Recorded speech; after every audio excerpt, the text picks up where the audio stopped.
The red house in Pasir Ris Park has been abandoned for decades, and is still abandoned.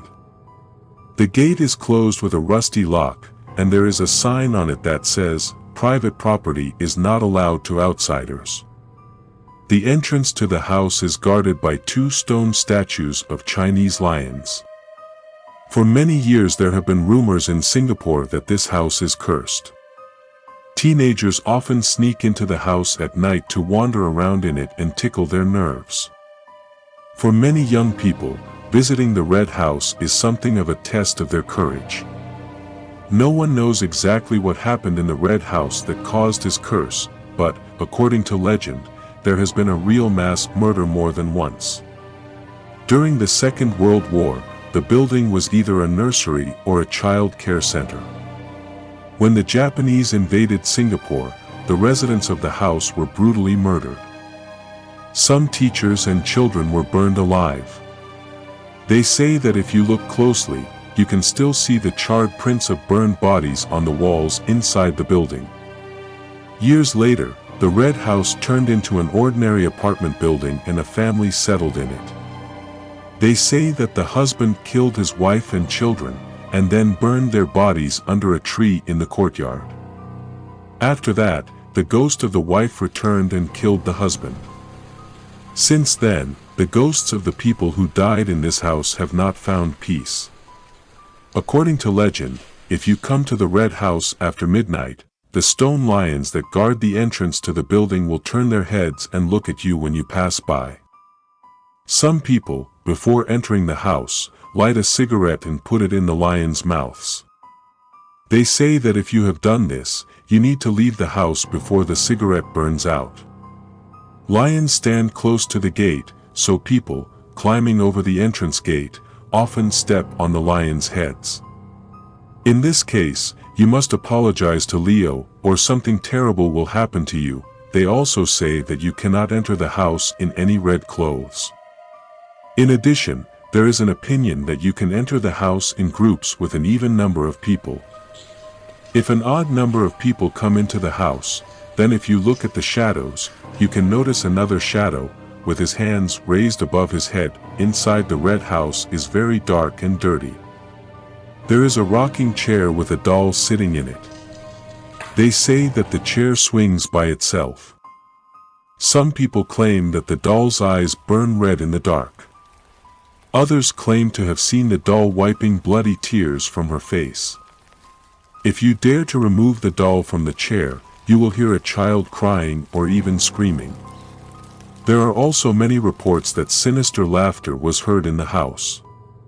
According to legend, 3 ghosts settled in the house: a woman with a red lantern, a boy, and a girl. This is a murdered mother and her 2 children. Most often these ghosts are seen at a large, old tree, behind the house. Sometimes people see only white shadows. They say that before entering the house, if you want to protect yourself, you need to light an incense stick and pray in front of the house. Then you need to throw 2 coins and ask for permission to enter. If 1 heads and 1 tails fall out, it means that you can go inside. Many people begin to experience problems after visiting the house. Some have a fever or severe neck pain. Others have nightmares and wake up in a cold sweat. 2 teenagers, having left the house, began to climb over the fence and caught on the barbed wire, severely injuring themselves.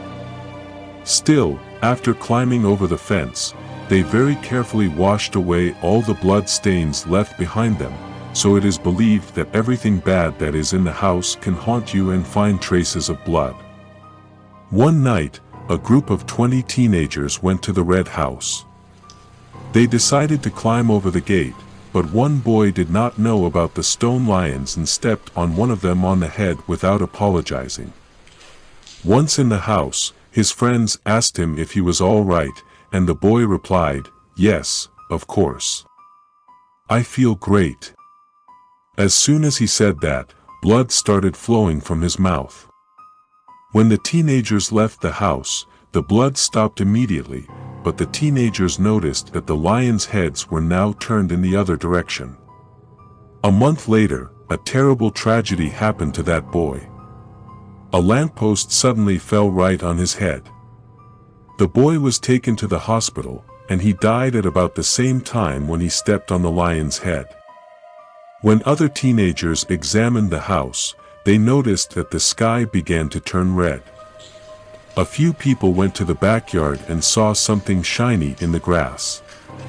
Coming closer and parting the grass, they saw that it was the upper part of the coffin with a metal plate, indicating the name and date of death.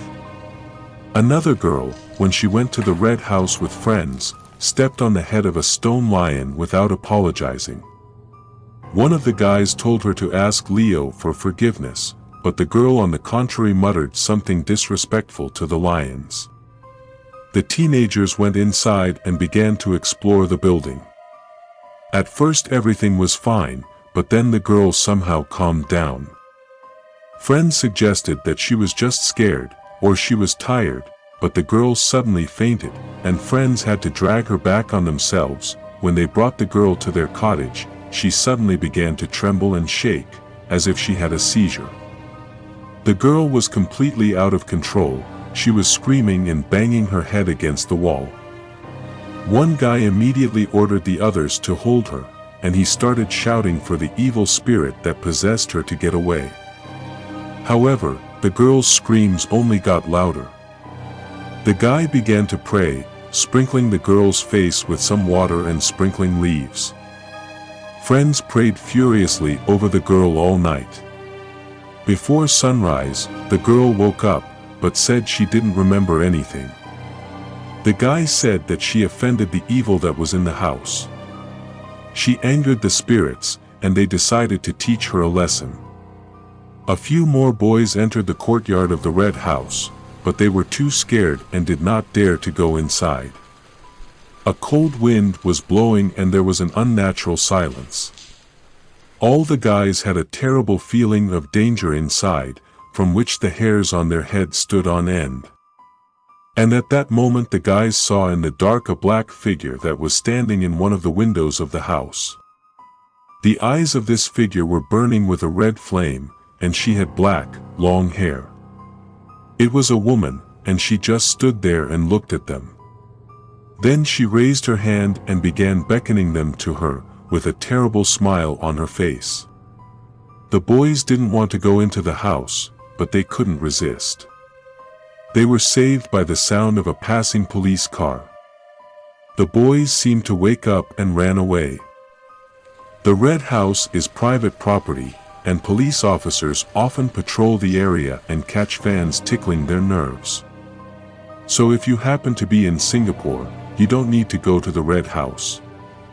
Firstly, it is not safe, and secondly, there is no need to anger the police.